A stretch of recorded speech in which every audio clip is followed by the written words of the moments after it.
Καλή σας μέρα. Καλημέρα σε όλες και σε όλους. Κυριακή των Βαΐων σήμερα. Έχουμε αρκετά μηνύματα και σε αυτή την κατεύθυνση, έτσι με θρησκευτικό περιεχόμενο.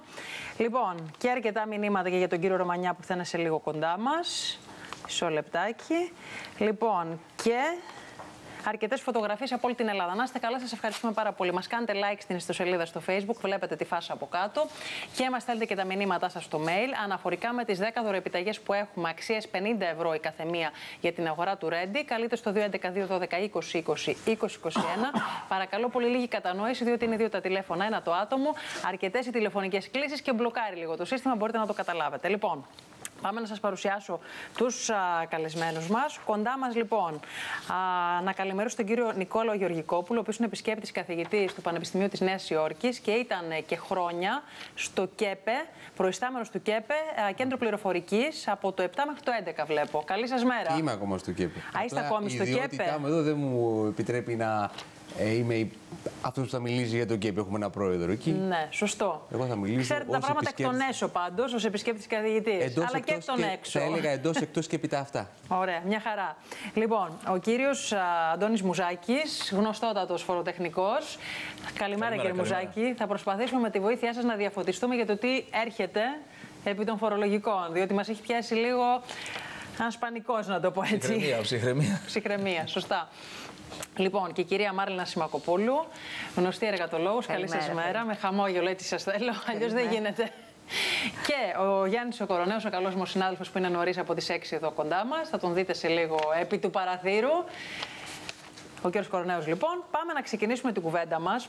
Θέλω να δώσω το λόγο πρώτα στον κύριο Γεωργικόπουλο για να έχουμε έτσι λίγο μια ενσυνόλο εικόνα του τι γίνεται. Και θέλω να ρωτήσω, κύριε Γεωργικόπουλε, έχουμε τώρα μια άμεση κρούση από πλευράς του Πρωθυπουργού στην κυρία Λαγκάρντ για να συναντηθούν. Και θέλω να μου πείτε αν αυτό, έτσι από την εικόνα που έχετε εσείς, όπως είπαμε και από μέσα και απ' έξω, είναι κάτι σε μια κατεύθυνση που θα μας δώσει λύση, ή είμαστε ακόμη μετέωροι. Πώς τη βλέπετε εσείς την κατάσταση?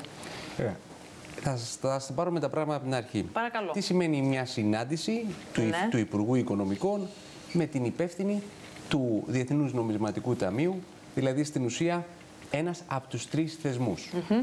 Σημαίνει ότι είτε είμαστε σε μια φάση την οποία θα έλεγα πάει να κλείσει το πρώτο στάδιο της διαπραγμάτευσης ως τον Απρίλιο, αυτόν τον Απρίλιο, γιατί έχουμε και ένα άλλο μετά τον Ιούνιο, είτε σημαίνει ότι υπάρχουν κάποιες δυσκολίες και δύο συναντούνται για να βοηθήσει ο ένας τα άλλα δύο μέρη, που είναι η Ευρωπαϊκή Κεντρική Τράπεζα και η Ευρωπαϊκή Επιτροπή, να αποφασίσουν τελικά να αποδεσμεύσουν χρήματα από πού? Από τα χρήματα τα οποία έχουν απομείνει από την παλιά δόση και επίσης να δουν ποιες είναι εκείνες οι μεταρρυθμίσεις που χρειάζεται η ελληνική οικονομία, ώστε να κλείσει στα εισαγωγικά το πακέτο. Να σας πω κάτι πάντως, επειδή η συνάντηση θα γίνει την Κυριακή του Πάσχα των Καθολικών. Δηλαδή, μια μέρα, πώς να το πω, με θρησκευτική βαρύτητα. Το γεγονός ότι το δέχεται η κυρία Λαγκάρντ δείχνει και τη μείζωνα σημασία. Τι περιμένουμε λοιπόν, τι προσδοκάμε από αυτή τη συνάντηση? Εγώ θα σας πω αυτό που εγώ νομίζω, έχοντας γνώση το τι γίνεται εντός, όσα αυτά μπορώ να γνωρίζω, και ό,τι γίνεται εκτός. Και τι έχουμε λοιπόν? Έχουμε ένα μεγάλο πρόβλημα ρευστότητας που αντιμετωπίζει αυτή τη στιγμή η ελληνική οικονομία και αυτό πρέπει να λυθεί.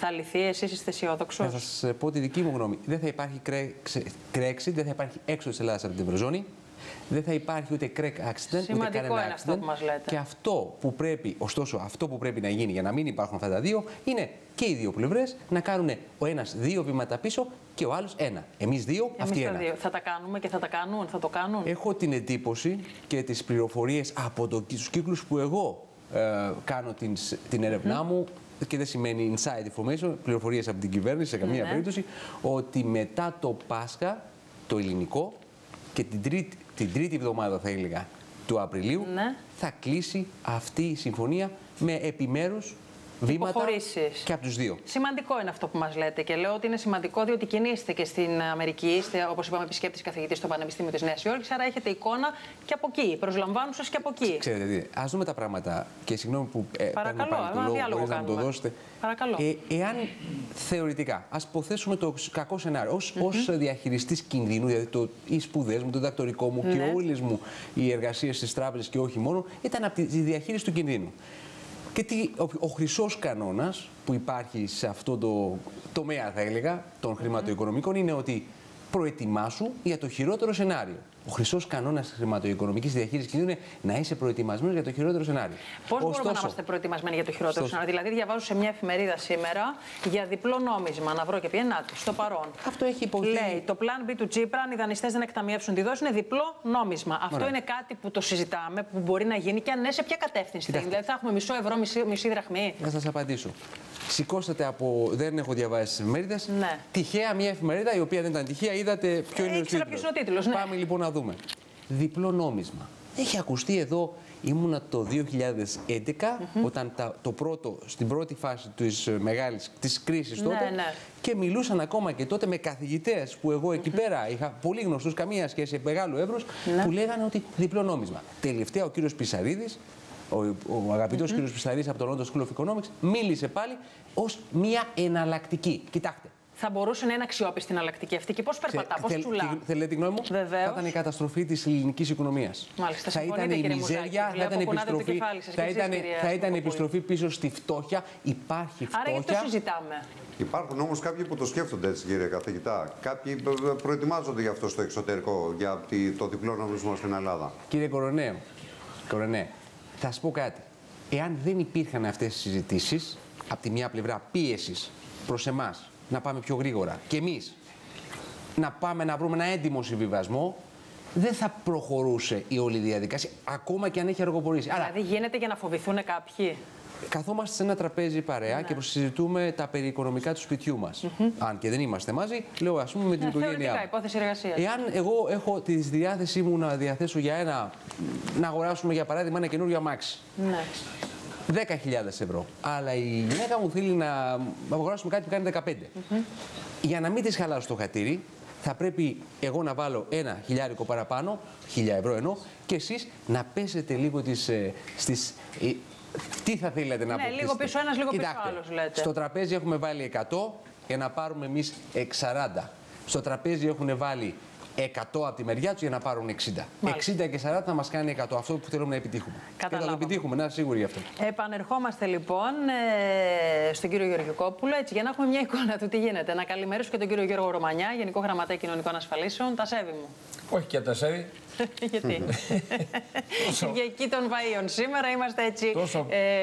Όπως πρέπει. Δεν είναι θέμα ηλικίας, είναι θέμα σεβασμού. Και με γεια και το κούρεμα. Τι κάνετε, κύριε Γενική, πώς πάτε? Προσπαθούμε. Προσπαθείτε. Επιβιώνουμε προσπαθώντας. Το ξέρετε, ο κύριος Ρωμανιάς κάθε φορά που έρχεται εδώ καλεσμένος και από πριν να είναι θεσμικό όργανο, μας έλεγε: τι κάνετε, κύριε Ρωμανιά? Επιβιώνουμε. Το έχουν μάθει λοιπόν όλοι στην ομάδα μου. Τι κάνετε? Όπως λέει ο κύριος Ρωμανιάς, επιβιώνουμε. Έχετε περάσει γραμμή και στο Υπουργείο σας το λένε, το επιβιώνουμε. Ακριβώς. Α, το περάσατε και εκεί το τσιτάτο. Ακριβώς. Μα αυτή είναι η πραγματικότητα. Ότι επιβιώνουμε. Τώρα καλό είναι αυτό όμως. Μέσα από σκοπέλους περνάμε από εδώ από εκεί, επιβιώνουμε τελικά. Καλό είναι αυτό, γιατί ακούγεται λίγο μίζερο. Ότι είμαστε δηλαδή λίγο προς τα δω. Είναι πραγματικότητα είναι. Είναι πραγματικότητα. Ναι. Ωραία. Λοιπόν, αφού επιβιώνουμε, Γιάννη Κορονέ, για να δούμε λοιπόν διάφορα ζητήματα. Ξέρετε τι γίνεται από μηνύματα, τα ξέρετε κάθε φορά όποτε σας προαναγγέλουμε και πριν να είστε γενικός. Αυτό θέλει να του πεις πόσα μηνύματα είναι αποδέκτης ο κύριος Ρωμανιάς. Έτσι, τι λένε για τη συντάξη και αυτά κάθε φορά που είναι καλεσμένος. Έτσι γίνεται. Και ο κύριος Ρωμανιάς ήταν πάντα αποδέκτης πολλών μηνυμάτων και πριν να γίνει Γενικός Γραμματέας, πόσο μάλλον τώρα. Θα σας θέσω λοιπόν πρώτα ένα ερώτημα τηλεθεατή που ήρθε νωρίς το πρωί. Μας λέει λοιπόν ότι ο κόσμος ταλαιπωρείται να λάβει τη σύνταξη και όχι μόνο αν είναι διαδοχική. Είναι σε ένα ταμείο ο κύριος που μας είπε συγκεκριμένα και έχει 2,5 χρόνια να πάρει σύνταξη. Αυτό είναι εξαίρεση.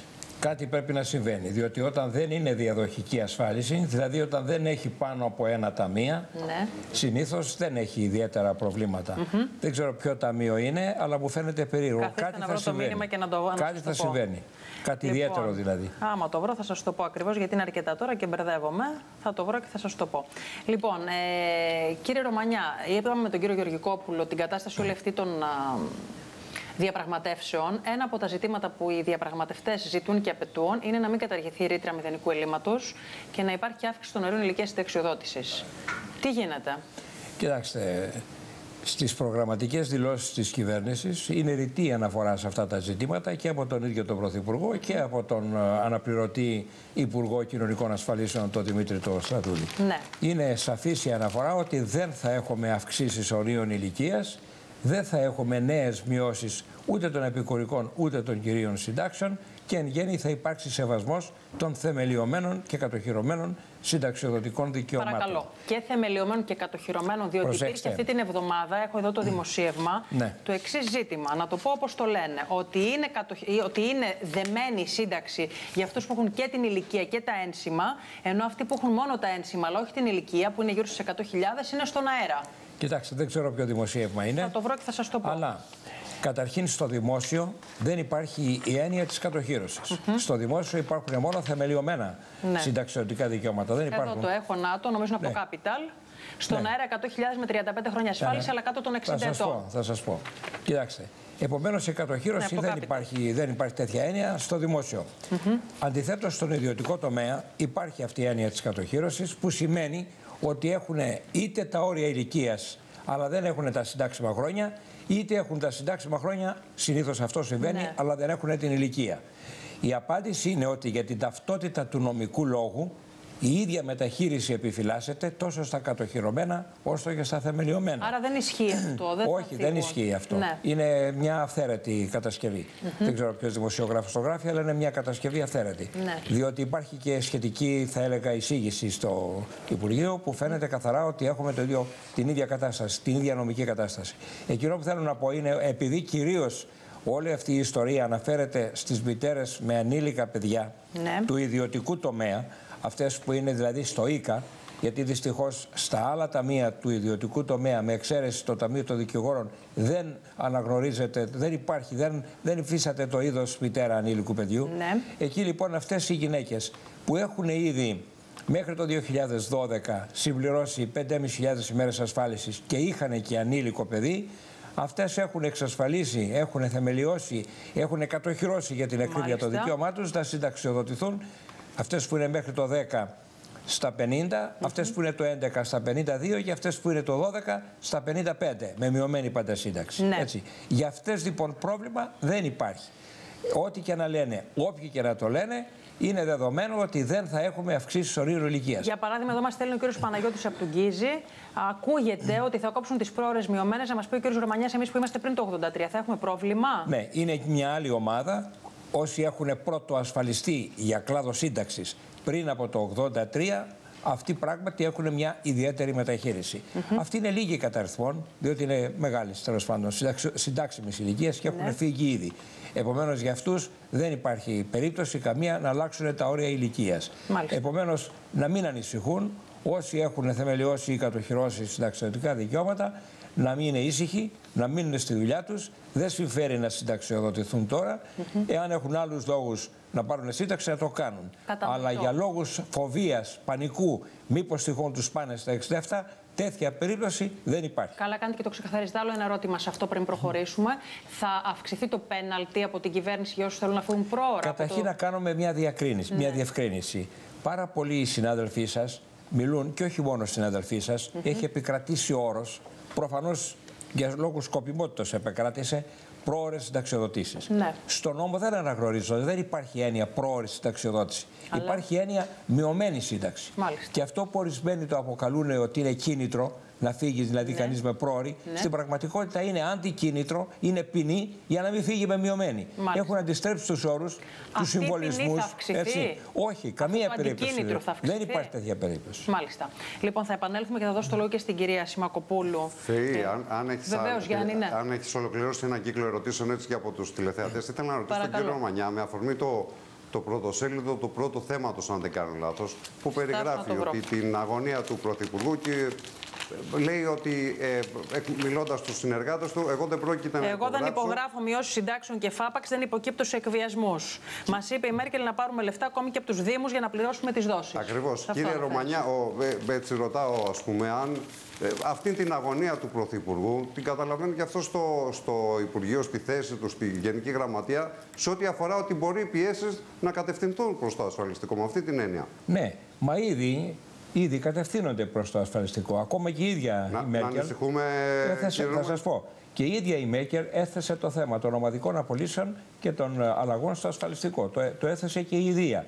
Η γραμμή η δική μας είναι και οι οδηγίες που έχουμε πάρει να προχωρήσουμε τα σχετικά νομοθετήματα. Και εμείς τα έχουμε ήδη προχωρήσει, τα έχουμε ήδη προωθήσει και περιμένουμε το κατάλληλο νομοθέτημα για να μπουν οι τροπολογίες αυτές. Επομένως, να μην ανησυχεί ο κόσμος. Ό,τι και να λένε οι θεσμοί και ό,τι και να υπάρχει, όποια πίεση και να υπάρχει, σε αυτά τα ζητήματα έχουμε κόκκινη γραμμή. Δεν θα υποχωρήσουμε ούτε σε αυξήσεις του ορίου ηλικίας, ούτε στις μειώσεις των συντάξεων, όπου περιλαμβάνεται και η ρήτρα μηδενικού ελλείμματος, και σε κάθε περίπτωση, όπως είπα νωρίτερα, θα σεβαστούμε τα θεμελιωμένα και κατοχυρωμένα συνταξιωτικά δικαιώματα. Μάλιστα. Θα επανέλθουμε στο ασφαλιστικό. Θέλω να πάμε λίγο στον κύριο Μουζάκη. Ένα άλλο ζήτημα τώρα ανοιχτό, κύριο Μουζάκη. Διάβαζα την καινούργια λίστα, η κείμενο εργασιών, όπως το λέει η κυβέρνηση, και τα καινούργια πράγματα που έχουν μπει μέσα για να αποκομιστούν έσοδα. Εκεί μέσα λοιπόν υπάρχει μία σάφια αναφορικά με το νέο ένφια. Λένε, όπως εξηγεί και το Μαξίμου, έχω εδώ τα χαρτιά, ότι το δεύτερο εξάμηνο του 2015 θα καταργηθεί, χωρίς να λέει από τι θα αντικατασταθεί, ποιος θα είναι ο αντιένφια. Υπάρχουν φήμες ότι μπορεί να είναι ένας φόρος μεγάλης ακίνητης περιουσίας και ένας φόρος ακίνητης περιουσίας, και ένα δεύτερο για το ΦΠΑ. Θέλω λοιπόν να μου πείτε, αν έχετε μια εικόνα εσείς πιο σαφή, τι θα γίνει με τον ένφια και τι θα γίνει με το ΦΠΑ. Μα εδώ δεν έχει σαφή εικόνα η κυβέρνηση, θα έχω εγώ. Το ζήτημα είναι λοιπόν ότι ενώ έχει εξαγγελθεί ότι θα αντικατασταθεί ο ένφια από κάποιον νέο φόρο μεγάλης ακίνητης περιουσίας, μας είχαν πει. Ναι. Μη ορίζοντας τι σημαίνει μεγάλη ακίνητη περιουσία. Κατάλληλος ήταν 500 χιλιάρικα, 400, 250, τελικά έπεσε στο τραπέζι το ποσό των 50.000 ευρώ. Ακόμη και 20.000 έπεσε στο τραπέζι. Ακριβώς. Γιατί αυτό? Γιατί πολύ απλά καταδεικνύεται, και όχι μόνο για το ΣΥΡΙΖΑ, για κάθε κυβέρνηση που όταν ήταν αντιπολίτευση δεν έχουν προγράμματα, ξέρετε τι κάνουν οι πολιτικοί δικοί μας. Όταν είναι να πάρουν την εξουσία, καταρτίζουν προγράμματα τα οποία είναι εκθέσεις ιδεών. Ναι. Αυτό είναι το πρόβλημα. Τώρα αυτό είναι μια αλήθεια που λέτε. Αλήθεια είναι, γιατί δεν πρέπει να κρυβόμαστε. Ναι. Άρα λοιπόν, όταν λες ότι θα έχεις 500.000 αφορολόγητο όριο, για παράδειγμα, ή 300.000, να σου πω ότι 500.000 και πάνω έχουν μόνο 100.000 πολίτες. Άρα τι εισπράττουν? 300.000 έχουν περίπου 500.000 πολίτες. Άρα λοιπόν τι θα κάνεις? Θα αφήσεις αφορολόγητους 6 εκατομμύρια για να φορολογήσεις 500. Δεν γίνονται αυτά τα πράγματα, δεν θα έχουν τα μεγέθη. Συγγνώμη κύριε Μουζάκη, δεν τα ξέρουν πριν τα εξαγγείλουν όμως, για να καταλάβουμε λοιπόν, τώρα σε τι μιλάμε. Δεν ξέρω τι ξέρουν, μάλλον δεν τα ξέρουν. Ή δεν ψάχνουν να βρουν εκείνα τα στοιχεία που θα τους έδιναν τη δυνατότητα να κοστολογήσουν επακριβώς μέτρα τα οποία εξαγγέλνουν. Αυτό είναι το πρόβλημα. Τώρα, λοιπόν, εγώ βλέπω τώρα από φορολογία εισοδήματος για το 2015, αναλυτικά εδώ της κυβέρνησης, τα προσδοκόμενα, 400 με 500 εκατομμύρια. Για να βγουν αυτά τα λεφτά, πόσο διευρυμένη πρέπει να είναι η κλίμακα των φορολογουμένων? Δηλαδή, πόσα άτομα πρέπει να μπουν μέσα? Για ποιο είναι αυτό, για ποια φορολογία? Μιλάμε για φορολογία εισοδήματος. Λοιπόν. Προσδοκόμενα έσοδα 400 με 500 εκατομμύρια. Θα σας πω για τη φορολογία εισοδήματος. Για να κλείσουμε όμως τον ένφια και θα σας πω. Ναι, παρακαλώ. Αναφορικά λοιπόν με τον ένφια, αν συνυπολογίσουμε το γεγονός ότι θα μειωθούν και οι αντικειμενικές αξίες, καταλαβαίνετε ότι για να εισπράξεις περί τα 2 δισεκατομμύρια, στην αρχή ήταν 1,4, 1,5, μπορεί να είναι πάνω από τα 2 ο στόχος. Θυμίζω ότι ο ένφια μας έδινε 3,2 με τη ρήτρα εισπραξιμότητας, 2,65 πήραμε 2,7. Πήγε πάρα πολύ καλά. Αν λοιπόν χάσει κανένα δισεκατομμύριο από εκεί, που θα το βρεις? Γι' αυτό λοιπόν. Ξέρετε τι μου θυμίζετε? Τον κύριο Κρανιδιώτη από τη Νέα Δημοκρατία που λέει ότι ο ένφια ήταν το καλύτερο στέλεχος του ΣΥΡΙΖΑ. Δηλαδή ήταν τόσο δυνατός φόρος που τσάκισε τον κόσμο με έσοδα πολύ δυνατά, αλλά στήριξε πάρα πολύ την δυναμική του ΣΥΡΙΖΑ, γιατί ο κόσμος αντέδρασε. Είναι αλήθεια αυτό και είναι από τους λόγους, όπως λέγεται, ευρέως. Αυτό λέτε κύριε Μουζάκη. Ναι. Ότι λοιπόν πήγε καλά. Βέβαια, μπορεί κάποιος, ο αντίλογος μπορεί να είναι ότι λόγω του έμφυα, ότι μαζεύτηκαν από εκεί τα χρήματα, κάπου αλλού δεν πληρώθηκαν φόροι και φτάσαμε στα 74 δις. Εκεί με τα 74 δις δεν φτάσαμε γιατί δεν πληρώθηκε ο έμφυα ή κάποιος φόρος εισοδήματος. Έχουμε φτάσει γιατί στη διάρκεια των ετών. Απλά προσθέσαμε, αυτό θέλω να πω. Θα σας πω, έχουμε φτάσει γιατί στη διάρκεια των ετών επιβάλλονται ποινές προς αυξήσεις, πρόστιμα, τα οποία είναι εξοντωτικά και δεν έχουν καμία σχέση με την πραγματικότητα. Δηλαδή, δεν μπορείς να βάλεις πρόστιμα σε μια επιχείρηση που κάνει τζίρο 1 εκατομμύριο, να τις βάζεις όπως και με μεγαλύτερο πρόστιμο. Δεν υπάρχει περίπτωση να το εισπράξεις, δεν το καταλαβαίνεις. Λογικό είναι. Άρα λοιπόν, τι κάναμε? Διευρύναμε τα ληξιπρόθεσμα και έχουμε φτάσει στα 76 δισεκατομμύρια αισίως. Βεβαίως τα βλέπουν οι ξένοι και σου λένε, μα δεν είναι δυνατόν να έχεις 76 δισεκατομμύρια και να μην μπορείς να τα εισπράξεις. Πού να καταλάβουν οι άνθρωποι ότι το 80% τουλάχιστον, για να μην πω μεγαλύτερο ποσοστό, δεν πρόκειται να εισπραχθεί ποτέ. Και για να πάμε λοιπόν στο φόρο εισοδήματος, αντίστοιχο πρόβλημα θα υπάρξει και εκεί. Γιατί έχει εξαγγελθεί αφορολόγητο 12.000 ευρώ. Ναι. Καταλαβαίνετε ότι όταν πάμε σε αφορολόγητο 12.000 ευρώ και υπό την παρούσα συγκυρία, όπου έχουν περιοριστεί οι μισθοί και οι συντάξεις, όλες οι αμοιβές των ελευθέρων επαγγελματιών επιχειρήσεων έχουν συρρικνωθεί. Με αφορολόγητο 12.000 δεν θα πληρώνει κανένας. Άρα λοιπόν θα έχουμε μια πολύ μεγάλη τρύπα που μπορεί να φτάνει και τα 2 δισεκατομμύρια. Και πριν από εκεί την λοιπόν κρίση, η κυβέρνηση δεν θα κάνει αναγκαστικά. 12.000 ευρώ υπήρχαν πολλοί εργοδότες που είχαν 12.000 ευρώ και εργαζόμενους που εξυπηρετούσαν το 20. Άρα λοιπόν τι θα πρέπει να γίνει. Θα έχουμε κάποιον πολύ μεγάλο φορολογικό συντελεστή κατά πάσα πιθανότητα σε εισοδήματα που δεν ξέρω αν θα είναι αυτό 20, 30, 50 ευρώ. Έτσι, και για 60 είχε μιλήσει ο κ. Σακαλώτος παλαιότερα.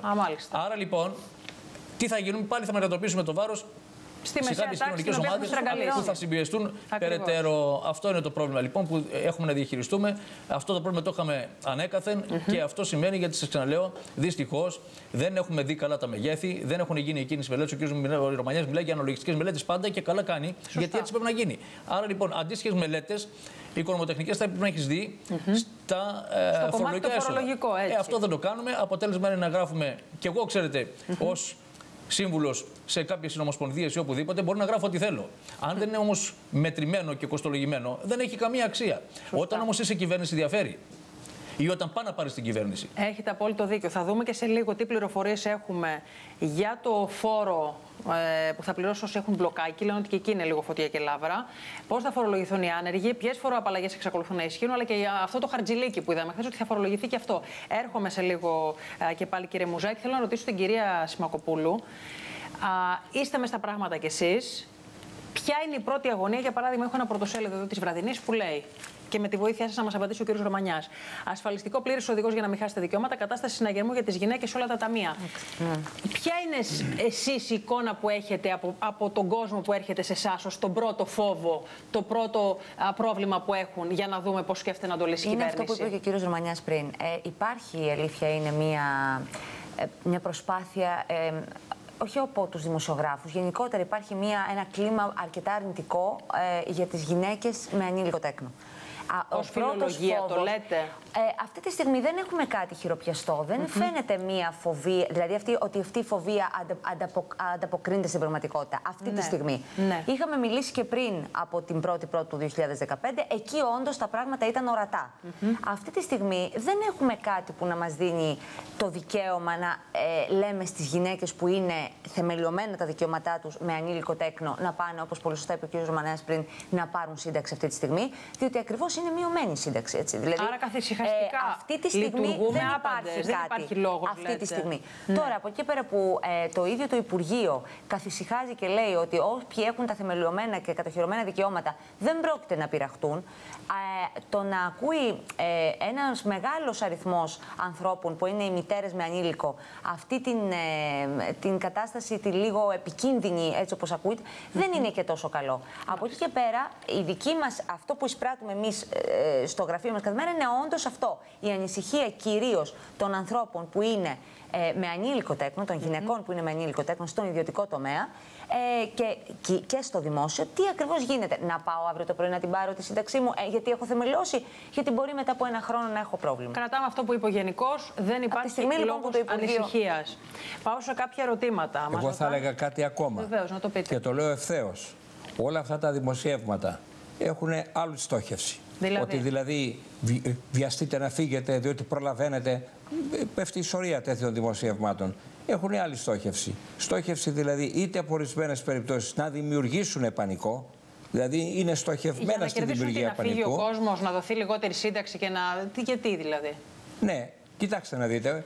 Το να βάλεις, πότε το πω, κύριο τίτλο, ότι ανεβαίνουν τα όρια ηλικίας, τα μεσαία όρια ηλικίας. Έτσι, καταργούνται οι πρόωρες, που επαναλαμβάνω δεν είναι πρόωρες αλλά μειωμένες. Όπως και να το κάνουμε, δίνει ένα κίνητρο στον άλλον να αγοράσει την εφημερίδα να δει. Τον πιάνει και αυτό το σχέδιο. Δεν είναι σωστό αυτό το πράγμα. Κατανοητό. Εγώ καθησυχάζω τις γυναίκες ότι ούτε τώρα, ο ίδιος ο Πρωθυπουργός έχει διαβεβαιώσει, είναι κόκκινη γραμμή. Δεν υπάρχει πιθανότητα. Και επειδή είναι μεγάλη ζημιά, θα μπορούσα να πω το παράδειγμα, μια γυναίκα που είναι ασφαλισμένη στο ΙΚΑ και έχει ανήλικο παιδί και έχει 30 χρόνια, 9.000 ένσημα, έτσι, εάν υποτεθεί ότι φεύγει στα 50, θα πάρει μειωμένη κατά 9 χρόνια. Ενώ έχει 30 χρόνια συντάξιμα, θα πάρει σύνταξη για 21 εφόρου ζωής. Δουλειά δηλαδή να κάτσουν στη δουλειά τους, βέβαια, έχει μία ζημιά 30% από τη σύνταξή της. Και δυστυχώς αυτή τη ζημιά θα την έχει. Ξέρετε πόσες γυναίκες έχουν υπό το κράτος πανικού φύγει, γιατί λένε εντάξει, μέχρι τα 55 να πάρω πλήρη σύνταξη μπορώ. Αλλά μέχρι τα 67 δεν γίνεται. Δεν υπάρχει κίνδυνος για τα 67. Αυτό το παράδειγμα που σας είπα θα έχει μια ζημιά 9 ετών, δηλαδή ενώ θα έχει δουλέψει και θα έχει πληρώσει εισφορές για 30 χρόνια, θα πάρει για 21 εφόρους ζωής. Δεν αλλάζει.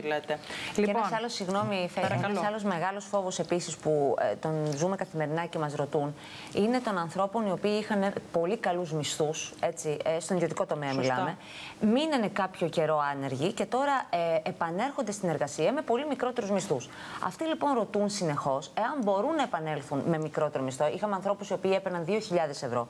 Αυτή τη στιγμή τους προτείνονται μισθοί 700-800 και φοβούνται να πάνε μήπως χαλάσουν τον υπολογισμό της σύνταξης. Και τους λέμε ότι ούτε εκεί υπάρχει πρόβλημα. Διότι αυτή τη στιγμή τουλάχιστον και πάλι δεν έχουμε εφαρμογή των νόμου με την τελευταία πενταετία. Αυτή τη στιγμή ισχύει ακόμη η καλύτερη πενταετία που θα επιλέξει τελευταίας δεκαετίας. Άρα μπορεί να πάει ο κόσμος να δουλέψει και με 700 ευρώ για να έχουμε τα. Σωστότατο. Αυτό είναι η παρατήρηση είναι πολύ σωστή, διότι έχει περιθώριο να πάει 10 χρόνια πίσω και να διαλέξει προηγούμενα χρόνια. Καλά.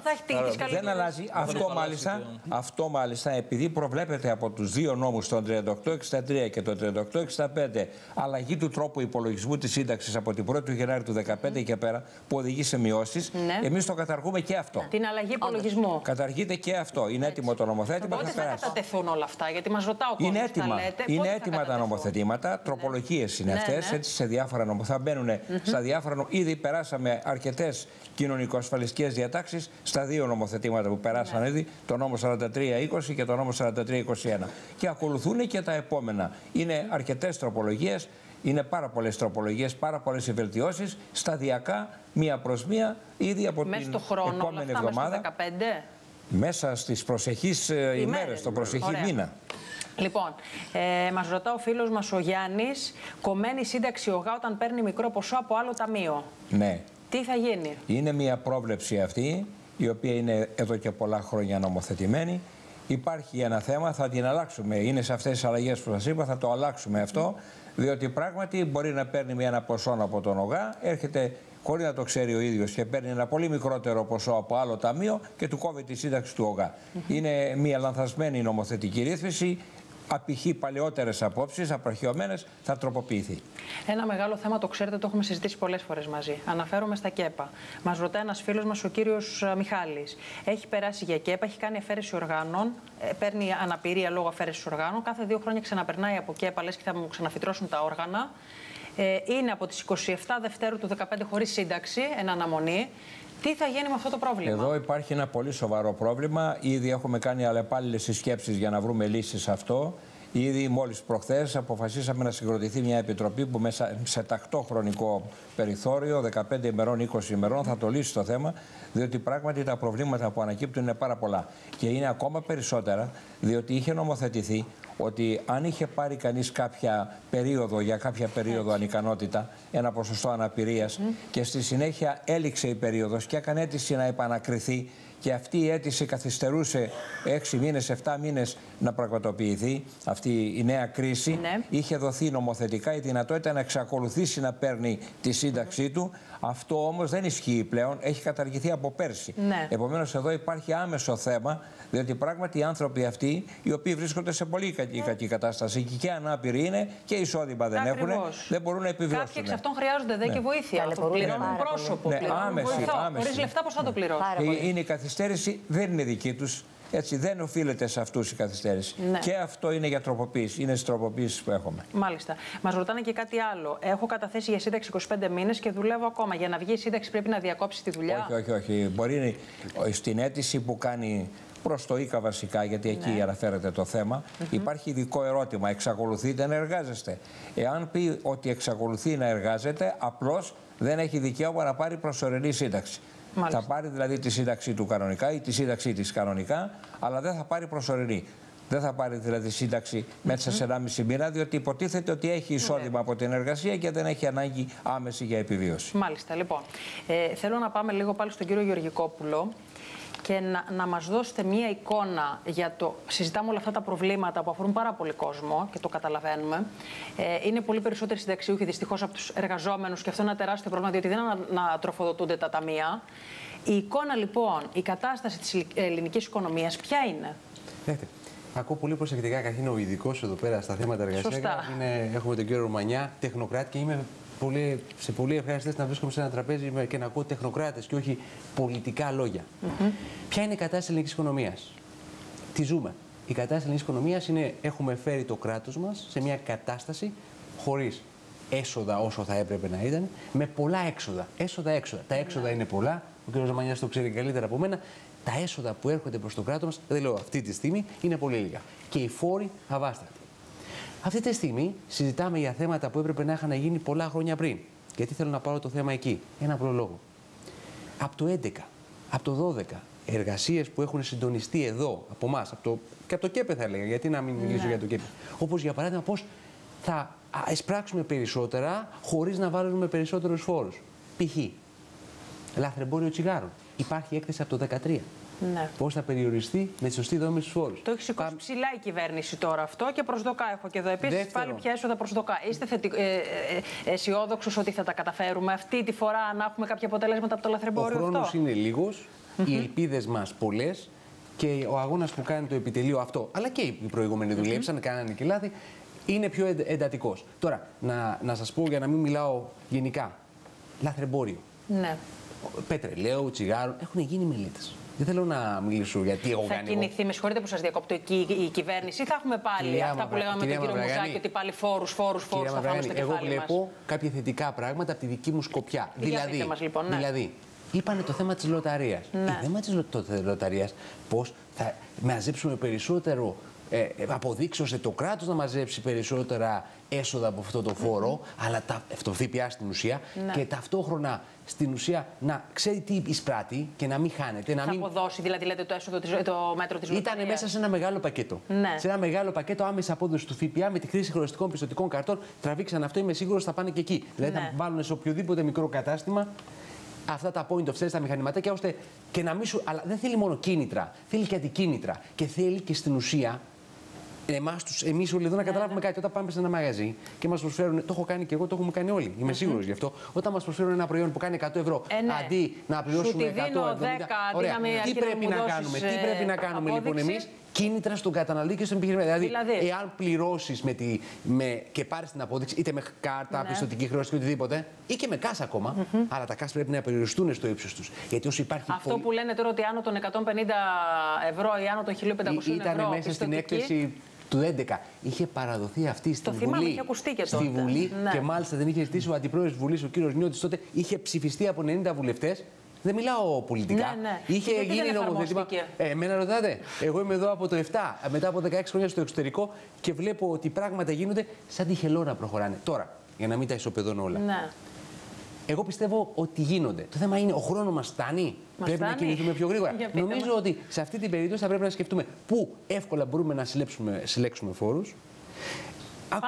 Άκουγα επίσης τον κύριο Ρωμανιά. Συγγνώμη. Τι είπες, Γιάννη, συγγνώμη, τι? Φόρους ή γενικά έσοδα? Το πώς θα συλλέξουμε φόρους σε σωστή βάση. Γιατί να συλλέξουμε φόρους, κοιτάξτε, αν βάλουμε παράδειγμα στο πετρέλαιο περισσότερη φορολογία, στα τσιγάρα περισσότερη φορολογία που είναι στο 87,5, δεν είμαι καπνιστής και φόρος λίπους θα έχουμε μετά τον κύριο Κυριόπουλο. Κοιτάξτε, εάν βάλουμε περισσότερους φόρους, αν το δει κάποιος τεχνοκράτης όπως εμείς, η καμπύλη που δείχνει ότι όσο περισσότερους φόρους βάζεις, λιγότερα έσοδα την έχουμε περάσει. Δηλαδή πρέπει να γίνει. Το ξέρουμε αυτό το μοτίβο, γιατί το ξανακολουθούμε? Το ακολουθούμε γιατί? Θα σας πω γιατί. Γιατί δεν καθόμαστε να σκεφτούμε, όπως κάνει ο κύριο Ρωμανιάς τώρα. Δεν λέω προς το δεν το γνωρίζω, πρώτη φορά κάθομαι τον κύριο Ρωμανιά. Να σκεφτεί όλες τις εναλλακτικές, όλα τα σενάρια. Όλες τις εναλλακτικές οι οποίες μπορούν να επιφέρουν έσοδα χωρίς να σκοτώνουν την οικονομία. Και ποιες είναι αυτές? Είναι απλά τα πράγματα. Αυτή τη στιγμή δεν είναι απλά. Η λύση που θα δοθεί στο πρόβλημα το οικονομικό της Ελλάδος είναι πολιτική λύση. Μην ξεγελιόμαστε. Η ελληνική οικονομία, είπατε, ποιο πρόβλημα αντιμετωπίζει? Το μεγαλύτερο πρόβλημα αντιμετωπίζει αυτή τη στιγμή είναι η έλλειψη ρευστότητας προς την πραγματική οικονομία, αλλά ναι, και η έλλειψη ρευστότητας στις τράπεζες για να την περάσουν. Με συγχωρείτε, αφού υπάρχει έλλειψη ρευστότητας, έρχομαι αμέσως, Γιάννη. Ναι. Σας άκουγα και χθες να λέτε ότι έχουμε λεφτά για συντάξεις για το 2015, το 2016 και το 2017. Από πού τα έχουμε αυτά τα λεφτά? Από τα αποθεματικά των ασφαλιστικών ταμείων. Το κομμάτι των αποθεματικών που είναι σε κατάσταση ρευστότητας. Συγγνώμη, αυτό. Ρευστότητα, κοιτάξτε, ναι, όταν μιλάμε για ένα σύστημα κοινωνικής ασφάλισης, ναι, τα οικονομικά του συστήματος, ναι, πρέπει να το προσεγγίζουμε από δύο πλευρές, από δύο σκοπιές. Η πρώτη είναι η παρούσα κατάσταση. Αν έχει δηλαδή ρευστότητα τώρα να πληρώνει. Ναι. Η δεύτερη είναι το μέλλον. Αν έχει αποθεματικά για να καλύπτει τις ανάγκες των προσεχών 30 έως 50 ετών. Τα αποθεματικά που υπάρχουν είναι για τα επόμενα 3 χρόνια. Προσέξτε, ναι. Το ελληνικό σύστημα λοιπόν τώρα έχει περίπου σήμερα, ναι, περίπου 3,5 δις ευρώ μετρητά. Μάλιστα. Τα οποία είτε είναι στα ταμεία των φορέων, είτε είναι σε τρέχοντες λογαριασμούς των συστημικών τραπεζών. Μάλιστα. Δεν είναι επενδεδημένα. Είναι ρευστό. Ναι. Δεν έχει πρόβλημα από αυτή την άποψη το σύστημα. Άρα για 3 χρόνια με αυτά τα λεφτά τα πληρώνουμε. Δεν έχουμε πρόβλημα. Από εκεί και πέρα όμως μπαίνουμε σε άλλα κανάλια. Διότι το σύστημα είναι πλέον χολό από εκεί και πέρα. Στραγγίζουμε τα πάντα και μένουμε στον άσο. Στραγγίζουμε τα πάντα και μένουμε. Ναι. Υπάρχει λοιπόν ένα θέμα. Ναι. Ότι θα πρέπει από τώρα να εργαστούμε ώστε από το 18 και πέρα να μην υπάρχουν προβλήματα. Αυτό θα το κάνουμε. Δηλαδή, ναι. Ναι, να το ξαναστήσουμε το σύστημα από την αρχή. Με ποιο τρόπο σκοπεύετε να το κάνετε αυτό? Αυτό τον Σεπτέμβριο, αφού περάσουμε τις διαδικασίες αυτές, τα τρέχοντα προβλήματα διαπραγμάτευσης κτλ. Ήδη έχουμε αποφασίσει από το Σεπτέμβριο και πέρα να ασχοληθούμε, να βρούμε λύσεις, και μία από αυτές τις λύσεις είναι και η δημιουργία του Ταμείου Εθνικού Πλούτου και Κοινωνικής Ασφάλισης, για να αντιμετωπίσουμε το πρόβλημα του μέλλοντος πλέον. Μάλιστα. Εκεί είναι το μεγάλο στίχημα. Αυτό όμως, με αυτό θα ασχοληθούμε από το Σεπτέμβριο και πέρα. Μάλιστα. Και να σας πω κάτι, αν με επιτρέπετε, πάνω σε αυτό, γιατί έχουμε την πληροφόρηση μέσα από το Υπουργείο ότι προτίθεται να καταθέσουν και ένα νομοσχέδιο για το θέμα και μάλλον να ελέγξουν το θέμα της απασχόλησης στον ιδιωτικό τομέα, που αυτή τη στιγμή έχουμε ποσοστά 33,40 περίπου, ναι, αύξηση της μερικής απασχόλησης. Τι σημαίνει αυτό? Αυτή η μερική απασχόληση δεν είναι πάντα αληθινή. Είναι μια ψευδοαπασχόληση. Ναι. Δηλαδή, πολλές φορές για να μην δίνονται και τα αντίστοιχες, να μην δίνονται αντίστοιχες εισφορές, όχι μόνο οι αμοιβές, αλλά και οι εισφορές στα ταμεία. Και έτσι έχουμε μια τεράστια απώλεια χρημάτων για τα ταμεία. Προσλαμβάνεται κάποιος άνθρωπος ο οποίος έχει πάρα πολύ μεγάλη ανάγκη, υποτίθεται για μία μέρα, για 2 μέρες την εβδομάδα. Πληρώνεται μόνο για αυτές. Δίνονται ένσημα στο ταμείο μόνο για αυτές. Και ο άνθρωπος αυτός εργάζεται, το έχουμε ξαναπεί, 10 και 12 ώρες επί 7 και επί 8 μέρες. Τα ξέρει ο κ. Ρωμανιάς, τα ξέρετε, δεν ξέρω πώς θα παταχθούν. Όχι, το Υπουργείο λέει αυτή τη στιγμή ότι είναι μέσα στα σχέδιά του να δει τι θα κάνει, και ο κ. Στρατούλης το έχει πει, να δει τι θα γίνει με αυτή την κατάσταση της απασχόλησης. Ναι. Γιατί σωστό, δεν μπορεί ο άλλος να μην αμείβεται καταρχήν ο ίδιος, αλλά και τα ταμεία να χάνουν τόσο πολύ μεγάλα έσοδα. Πολύ σωστά. Έρχομαι στον κύριο Μουζάκη. Γιάννη, κάτι ήθελες να πεις? Ναι, κάτι ήθελα να πω έτσι, και κυρίως το κομμάτι της ίσπραξης των εσόδων. Βάσει αυτόν που έλεγε και ο κύριος Γεωργικόπουλος, ότι είναι καλό που τα συζητάνε εδώ και τεχνοκράτες κυρίως και δεν ακούγονται τόσο οι πολιτικές κορώνες, απόψεις κτλ. Ναι. Ότι πολλές φορές, για να το δούμε δηλαδή και με επιστημονικά και τεχνοκρατικά πώς μπορεί να γίνει, υπάρχει μια προσδοκία από κάτι. Είπαμε να χτυπήσουμε το λαθρεμπόριο καυσίμων ή τσιγάρων ή να κυνηγήσουμε το μαύρο χρήμα. Πρέπει να έχεις μια σύγκρουση με αυτό. Δηλαδή θέλει και μια πολιτική βούλωση. Ήρθε ο Γκουρία και έλεγε για τον ανταγωνισμό. Όταν κάνουν πάρτι πολυεθνικές εδώ πέρα και πρέπει να επιβάλλεις όρους ανταγωνισμού προκειμένου το κράτος να κερδίσει κάτι από αυτό, και ο καταναλωτής και η εργασία, θέλει μια σύγκρουση. Και θέλει και πολιτική βούληση σε αυτό, έτσι. Θα πρέπει με κάποιους να τα σπάσουμε, λες, Γιάννη. Ναι. Και το προσδοκόμενο πολλές φορές είναι υψηλότερο από αυτό που είναι στην πραγματικότητα. Γιατί θυμάμαι ότι για το λαθρεμπόριο καυσίμων, για παράδειγμα, ο κύριος Μάρδας είχε ένα στόχο υψηλό ως αντιπολίτευση, ως έξω από την διαχείριση της εξουσίας και της κυβέρνησης. Θυμάμαι ότι του έλεγε ο πρώην Γενικός Γραμματέας Διαφάνειας, ο κύριος Σούρλας, ότι είναι κατώτερα τα κέρδη, θα είναι κατώτερα τα κέρδη από το κυνήγι του λαθρεμπορίου, από ό,τι είναι πραγματικά. Και βλέπουμε ότι ήρθε το κύριος Μάρτας και επιβεβαιώνει αυτό. Επομένως, ότι πρέπει όλοι να είμαστε λίγο πιο προσγειωμένοι και να έχουμε και θέληση. Όταν είναι η πραγματικότητα στα χέρια, αλλιώς την αντιμετωπίζουμε από ότι όταν είμαστε απ' έξω. Αντώνη Μουζάκη. Αυτό που έλεγα προηγουμένως. Ο κ. Μάρτης καταρχήν έχει κάνει πολλές μελέτες για την πάταξη του λαθρεμπορίου, αλλά οι στόχοι που τίθενταν στις εκθέσεις αυτές ήταν κάπως στα δισεκατομμύρια. Τώρα θα δείτε ότι είναι κάπως εκατοντάδες εκατομμύρια. Έχουμε ρίξει δηλαδή το προσδοκόμενο, αλλά και πάλι είναι προσεγγίσιμο. Όταν λαμβάνεις την εξουσία είναι διαφορετικά τα πράγματα. Γιατί έξω μπορείς να λες ό,τι θέλεις. Όταν έχεις τον χρόνο να Αντώνη, είσαι άνθρωπος της αγοράς, τα ξέρεις. Είναι προσεγγίσιμο. Και απέναντι πλευρά, κύριε Μουζάκη, δηλαδή. Και ο άλλος εσύ πας να τον χτυπήσεις. Κάτι θα έχει και αυτός ως άμυνα, έτσι, ο λαθρέμπορος. Ναι. Να σας πω και κάτι άλλο, συγγνώμη που σας διακόπτω. Είναι μέσα στο κλίμα που μιλάμε. Μιλάμε για παραοικονομία και μαύρη οικονομία. Που το η μαύρη οικονομία δεν σημαίνει ναρκωτικά και απαραίτητα. Αυτά σημαίνει χρήμα που δεν έχει φορολογική και δεν πάει. Έχουμε και το μαύρο χρήμα στην οικοδομή και πώς θα φορολογηθεί. Ξέρετε ότι κατά μελέτες που έχουν γίνει, με σίγουρος γνωρίζουν οι συνομιλητές μου, τα 2/3 της παραοικονομίας, αν είναι μέσα στη χώρα μας, ξαναμπαίνουν στην οικονομία. Πώς, ξαναμπαίνουν ως κατανάλωση κλπ. Και αυτό σημαίνει όχι ότι πρέπει να κρατήσουμε την παραοικονομία όπως με τη στοιχεία του ΩΣΑ στο 27, 25, 26% κατά άλλους 30%. Γιατί ο μέσος όρος στην Ευρώπη είναι στο 12-15%. Άρα είμαστε τουλάχιστον στο διπλάσιο πάνω. Κοιτάξτε τι γίνεται. Λέω το εξής. Δεν λέω, άντε, μας σώζει η παραοικονομία. Αλλά αν δεν είχαμε και αυτό το τρόπο να κρατήσουμε μέσα. Κοιτάξτε, δεν λέω, είναι παραδοχές σε μελέτες. Ώστε το χρήμα να ξαναμπεί κατά 2/3 μέσα, το αφορολόγητο, θα ήταν μεγαλύτερο το πρόβλημα. Από τη μια μεριά λες, θέλω να χτυπήσω την παραοικονομία, αλλά όμως ένα σημείο, ξέρετε. Γιατί θέλουμε να έρθουν πίσω οι καταθέσεις και να φορολογηθούν? Γιατί αν μείνουν έξω, οι τόκοι θα πηγαίνουν σε άλλες τράπεζες, τα χρήματα θα καταναλώνονται αλλού ή με κάρτες ξένες. Τουλάχιστον τα έχουμε εδώ. Δεν λέω ότι αυτό είναι ο ορθός τρόπος, αλλά είναι μια εναλλακτική μέσα στην δυσκολία των πραγμάτων που έχουμε να αντιμετωπίσουμε. Αν έρθουν πίσω, θα μπορούν να καταναλωθούν εδώ ή θα μπορούν να γίνουν κατανάλωση. Στις λίστες θέλω να ρωτήσω τον κύριο Μουζάκη. Είδαμε χθες πρωτοσέλιδα παντού ότι θα φορολογείται ως τεκμαρτό ακόμη και το χαρτζηλίκι το ετήσιο άνω των 300 ευρώ. Μας το εξηγείτε λίγο? Κοιτάξτε να δείτε, καταρχήν στεκόμαστε σε πράγματα που νομίζω κατά την άποψή μου ότι δεν πρέπει να στεκόμαστε, γιατί η συγκεκριμένη διάταξη είναι η ίδια από το 1997. Εγώ έχω ξανακούσει για το χαρτζηλίκι 152.000 φορές. Μιλάμε ότι, ξαναλέω, η διάταξη αυτή ήρθε με ένα νόμο το 1998 και ισχύει λοιπόν από το 1997. Άρα η κυβέρνηση κάνει ξεπατικοτούρα, να το πω έτσι, τους νόμους τους παλιούς και παίρνει. Η ίδια διάταξη, όπως την είχαμε στον παλιό κώδικα φορολογίας του εισοδήματος, επανέρχεται. Είναι ακριβώς η ίδια. Και τι λέει? Έχει θέσει. Έλεγε τότε 100.000 δραχμές, είναι 300 ευρώ. Αυτό έχει μείνει και λέει ότι ό,τι είναι πάνω από 300 ευρώ πρέπει εσύ που το καταβάλεις να μου δείξεις ότι έχεις τη δυνατότητα να το κάνεις. Άρα λοιπόν, πόθεν έσχες, πού τα βρήκες αυτά τα χρήματα? Έχει τεθεί ένα όριο. Μπορεί να είναι χαμηλό το όριο. Ή μπορεί, αν θέλετε, να μην πρέπει να είναι αυτή η στόχευση. Να κοιτάμε, να μην πιάσουμε τη μαρίδα σε εισαγωγικά, αλλά τα μεγάλα ψάρια. Αυτό να το δούμε, να το συζητήσουμε. Αλλά η διάταξη είναι η ίδια, ξαναλέω, επί σειρά ετών. Άρα δεν πρέπει να ανακαλύψουμε τώρα. Σε αυτή την ίδια διάταξη, λοιπόν, για να το καταλάβει ένας γονιός, στέλνει στο γιο του, στην κόρη του 300 ευρώ ετήσια ή άνω των 300 ευρώ. Πρέπει με πόθεν έσχες να αποδείξει πού τα βρήκε, αλλιώς πόσο θα πληρώσει? Ακριβώς. Αλλιώς θα πληρώσει φόρο εισοδήματος επί του ποσού αυτού. Δηλαδή, εγώ δίνω στο παιδί μου 10.000 ευρώ, αλλά τα εισοδήματά μου είναι 4-5 χιλιάρικα. Τα υπόλοιπα, λοιπόν, αν δεν μπορώ να καλύψω από ζωή προηγουμένου ετών ή με άλλον τρόπο, θα πρέπει να πω που βρήκα τα χρήματα. Διαφορετικά θα φορολογηθώ. Ωραία. Θα ήθελα να μας πείτε επίσης, αν έχετε εικόνα, πόσο θα πληρώσουν, και ξέρω ότι έχετε, όσοι είναι με μπλοκάκι.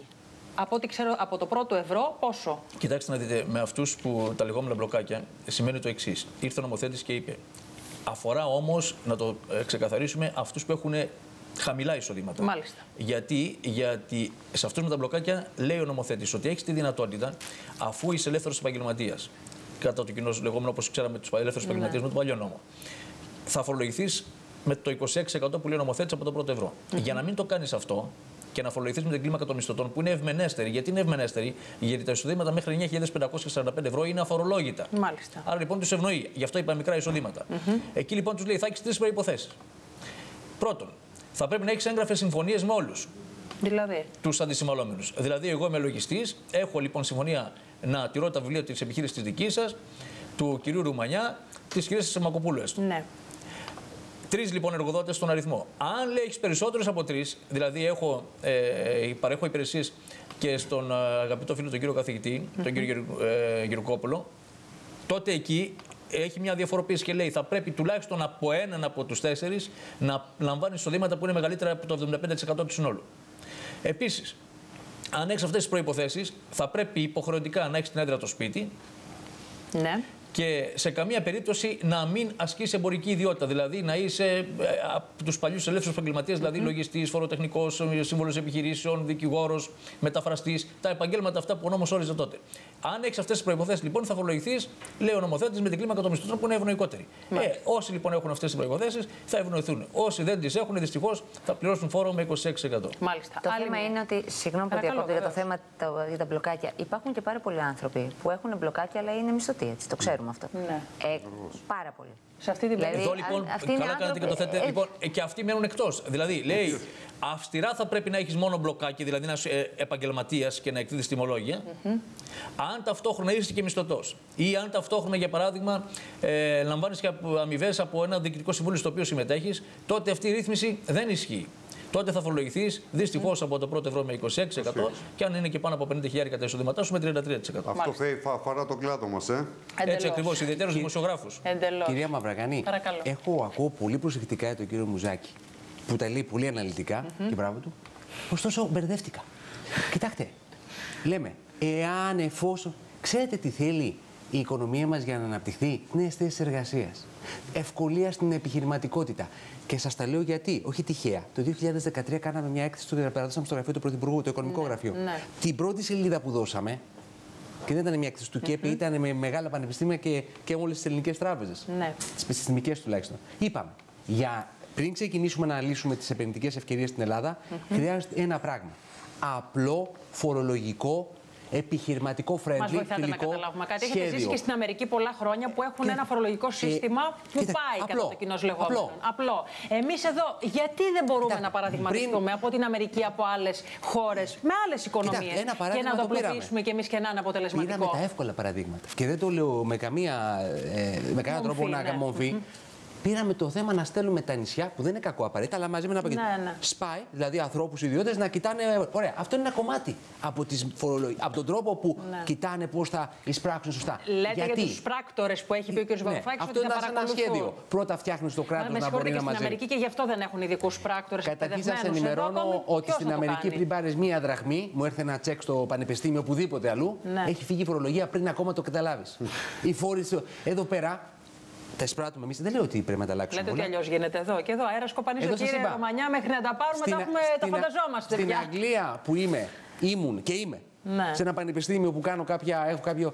Πριν έρθει ένα τσεκ στο όνομά μου, παίρνουν φορολογία, ξέρει πόσα έχουν εισπράξει η Island Revenue, η εφορία, και σου στείλει επίσης στο τέλος και σου λέει: κοίτα να δεις, αυτά είναι που λέω σου. Εάν έχεις πάρει άλλα χρήματα, δήλωσέ τα. Εάν υπάρξει μια περίπτωση που έχεις πάρει και δεν τα έχεις δηλώσει.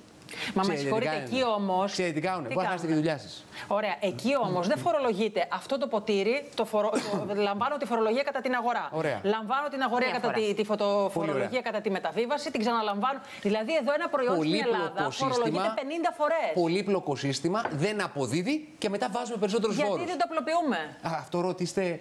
Θα έλεγα αυτή τη στιγμή δεν είναι εδώ πέρα ο κατάλληλος. Αλλά ρωτήστε αυτούς που έχουν στα χέρια τους και κάνουν την πολιτική. Εσείς, κύριε Μουζάκη, γιατί λέτε ότι δεν το απλοποιούν και να είναι αποδοτικό? Πού κολλάει το πράγμα? Γιατί ιδιαίτερα στα τελευταία χρόνια λειτουργούμε υποπίεση και βαφτίζουμε φορολογικές μεταρρυθμίσεις, τις αλλαγές παράδειγμα των φορολογικών συντελεστών. Μα με συγχωρείτε, εσείς πόσους εγκυκλίους, πόσους νόμους, πόσες αλλαγές έχετε δει τα τελευταία 10 χρόνια, θα σας πω? Εμείς το τελευταίο χρονικό διάστημα, δηλαδή από το 2012 και μετά, έχουμε χάσει την μπάλα κατά το κοινωνικό. Δηλαδή είναι τόσες απολύτως ασταθές φορολογικό σύστημα. Άντε, κάνε δουλειά. Έχουμε περισσότερους από 25 νόμους, ήταν 4-5 αμοιβώς φορολογικοί και οι υπόλοιποι μη φορολογικοί που είχαν διατάξει όμως φορολογικού ενδιαφέροντος και αρκετές χιλιάδες σελίδων εγκυκλίων διαταγών που ερμηνεύουν αυτούς τους νόμους και μάλιστα σε πολλές περιπτώσεις έρχονται να τους ερμηνεύσουν πολύ καθυστερημένα. Μάλιστα. Με αποτέλεσμα να κάνουν τόσο πολύ δύσκολη τη δουλειά ημών, αλλά και των συναδέλφων εφοριακών που από την πλευρά της διοίκησης δεν μπορούν να τις εφαρμόσουν.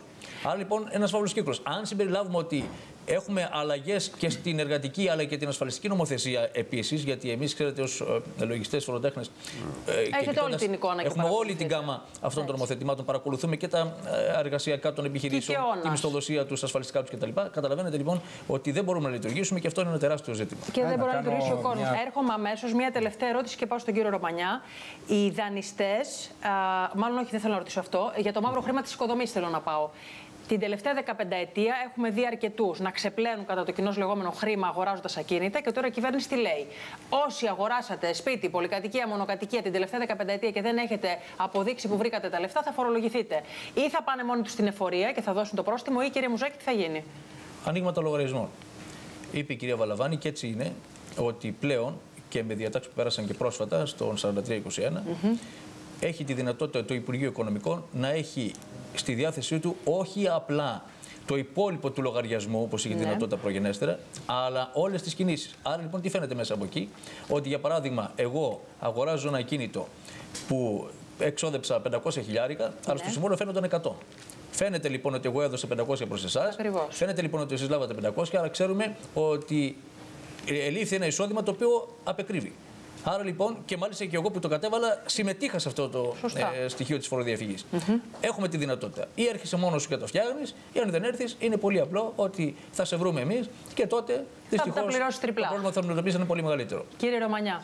Ναι, πήγα να πω το εξής, ότι και οι ασφαλιστικές εισφορές είναι ένα είδος φορολογίας. Προστίθεται στη φορολογία.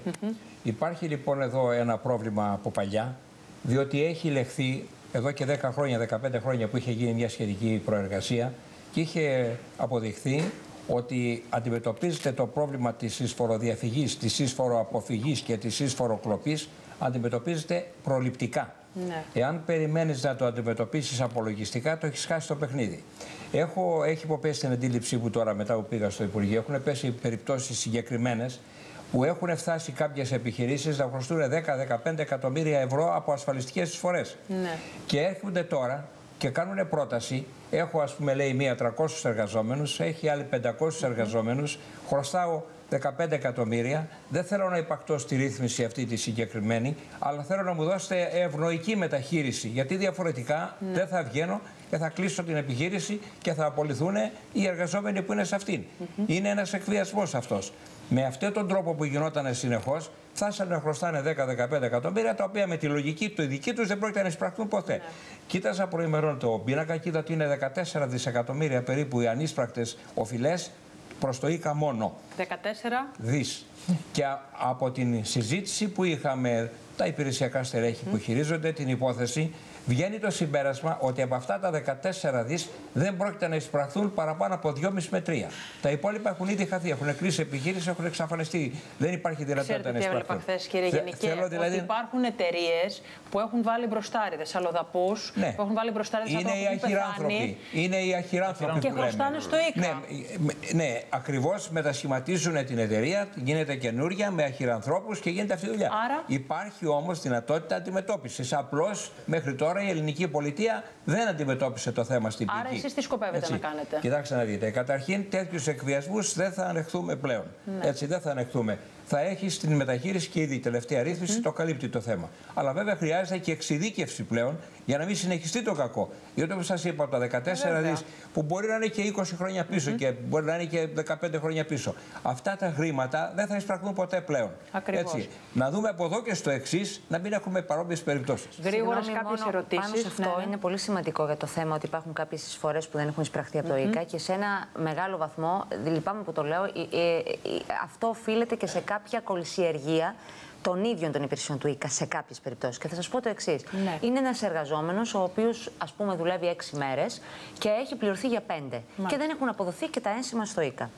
Κάνει καταγγελία στο ΙΚΑ, αποδεικνύεται ότι όντως δούλευε 6 μέρες, βγαίνει απόφαση από τη διοίκηση του ΙΚΑ για την καταβολή των εισφορών και στη συνέχεια αυτό δεν εφαρμόζεται, δεν εκτελείται η απόφαση αυτή, διότι υποχρεώνεται ο εργαζόμενος για κάποιο λόγο, επειδή έχει επιστραφεί κατά του εργοδότη και νομικά με αγωγή για τα χρήματα, να γίνει μετάκλητη δικαστική απόφαση για να πάρει το ΙΚΑ τις εισφορές. Και πώς δικαιώνεται? Δεν έχει καμία απολύτως σχέση, το ξέρει ο κύριος Ρωμανιάς καλύτερα από όλους, το ΙΚΑ με την διεκδίκηση του δικαστικού αγώνα του εργαζόμενου.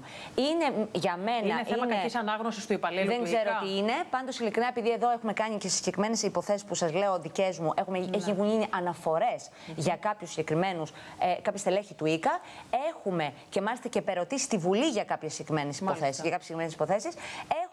δεν εφαρμόζονται οι αποφάσεις τις αποφάσεις των επιτροπών του ΙΚΑ και γιατί εκκρεμεί δικαστικός αγώνας. Μα δεν έχει καμία σχέση απολύτως η διεκδίκηση της αγωγής με την καταγγελία στο ΙΚΑ. Το μόνο που θέλω να προσθέσω εδώ, διότι έχετε δίκιο σε αυτό που λέτε, έτσι είναι. Χάνονται αλλά χρήματα θέλω πολλά. να προσθέσω ότι η πλειονότητα των υπηρεσιών του ΙΚΑ δουλεύει καλά. Βεβαίως. Και οι υπάλληλοι είναι συνεπείς. Υπάρχει μεγάλο πρόβλημα έλλειψης προσωπικού. Βεβαίως. Και όσοι έχουν μείνει αγωνίζονται. Τώρα, αν υπάρχουν και κάποιες μικρές εξαιρέσεις που δημιουργούν παρόμοια προβλήματα.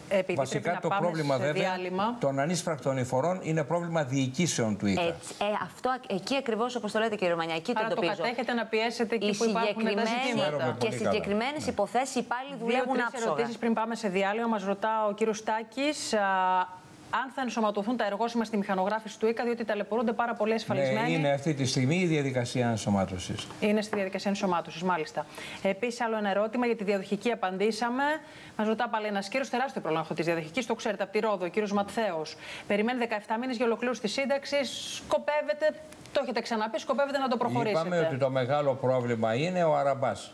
Αντί να έχουν τα μηχανογραφικά συστήματα των ταμείων τη δυνατότητα να μιλούν μεταξύ τους και όταν κάνεις την αίτηση, ας πούμε, στον ΟΑΕ, το παλιό ΤΕΒΕ ή το παλιό Εμπόρων, να μην χρειάζεται να κάνει αλληλογραφία με το ΙΚΑ για να δει τα χρόνια που έχεις πριν, αλλά να βλέπει την εικόνα σου αμέσως στην οθόνη του υπολογιστή. Ερώτημα. Αυτό το κάνουμε μέσα στο 15, θα το ρυθμίσουμε. Μακάρι χρειάζεται. Για τα ένσημα που ζητούν για τις μειωμένες και οι πάρα πολλοί κόσμο, τι θα γίνει με αυτό?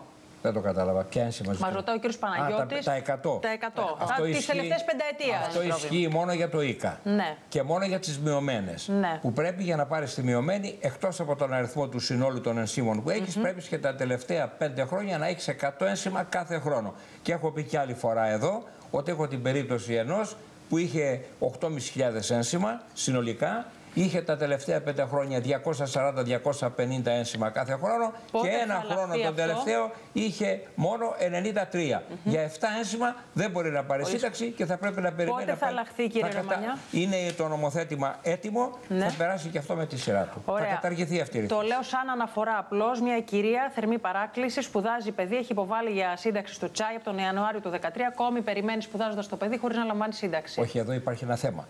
Στο Τσάι ειδικά δεν καθυστερούν τόσο πολύ. Πρέπει να υπάρχει κάποιο πρόβλημα. Να με πάρει τηλέφωνο να μου πει ποιο είναι το πρόβλημα. Διότι δεν δικαιολογείται από το 2013. Έχω υποβάλει από το 2013 στο Τσάι και ακόμη δεν έχω πάρει ούτε ένα ευρώ. Έπαιρνα από το σύζυγό μου περίπου 1.000 ευρώ. Τώρα με το κούρεμα έχει μειωθεί. Σπουδάζω ένα παιδί, είναι στο τελευταίο έτος. Υπάρχει κάποιο άλλο πρόβλημα, μήπως έχει καμία οφειλή?